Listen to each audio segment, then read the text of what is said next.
আমরা ওখানে বাস দিলাম কর্মযন্ত্র করে পরে তারপর আমরা বুঝতে পারলাম না কিছু আছে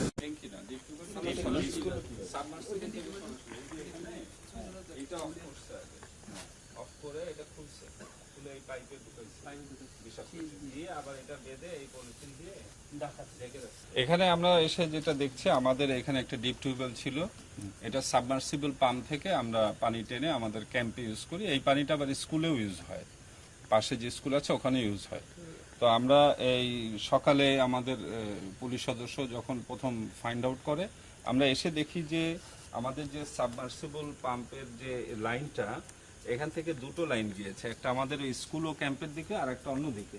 তারা এই কানেকশনটায় কোনো হাত না দিয়ে এইটাকে লক করেছে, আগে লক করে তারা এই পাইপের এখানে মুখ থেকে কেটেছে, কেটে খুলে এই পাইপের ভেতরে রাসায়নিক কীটনাশক টাইপের কিছু একটা দিয়েছে।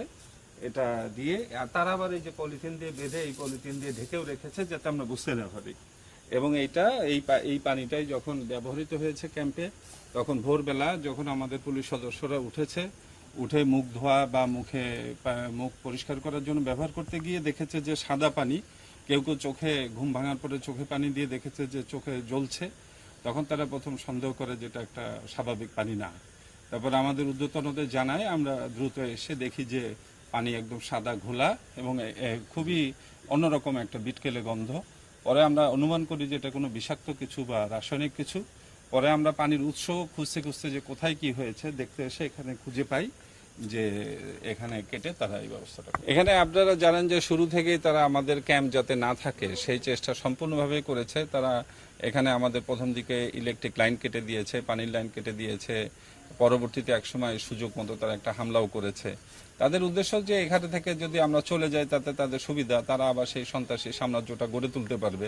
এটা একেবারেই বিচ্ছিন্ন বৈরী এলাকা, আপনারা সবাই জানেন। আমরা অনেক কষ্ট করে ক্যাম্পগুলো বসিয়ে নিয়ন্ত্রণ করছি আইন শৃঙ্খলা পরিস্থিতি। এখন আর তারা সশস্ত্র দিয়ে কোনো কিছু করতে পারছে না, কারণ তাদের তো সেই সশস্ত্র শক্তি নেই আমাদের সামনে। যার জন্য এখন তারা এই গুপ্ত পদ্ধতি বেছে নিয়েছে, এই বিষাক্ত বা খারাপ কিছু দিয়ে কিভাবে কি করা যায়।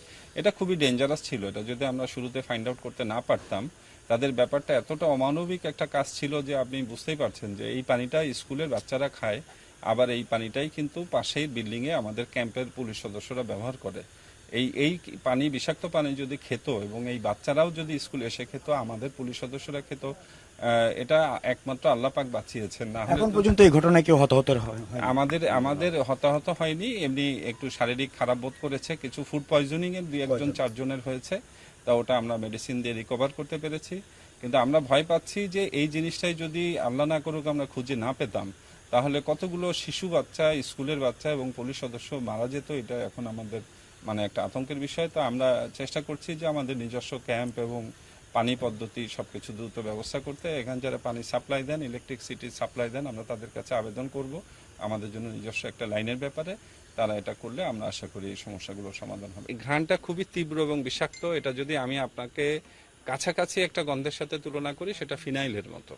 ফিনাইলের যে গন্ধটা থাকে তার চেয়েও আরও বেশি তীব্র, এবং এই গন্ধটা বলে দিচ্ছে যে এটা স্বাভাবিক পানি না, এবং এটা কীটনাশক অথবা ওই ধরনের যেগুলো নোংরা পরিষ্কার করার কাজে ব্যবহৃত হয়, মানে বিষ যেটা আমরা জানি, ওই জাতীয় জিনিসের ভেতরে। তবে এটা পরীক্ষাতে দেওয়ার পরে ভালো বোঝা যাবে এখানে কি ছিল না ছিল।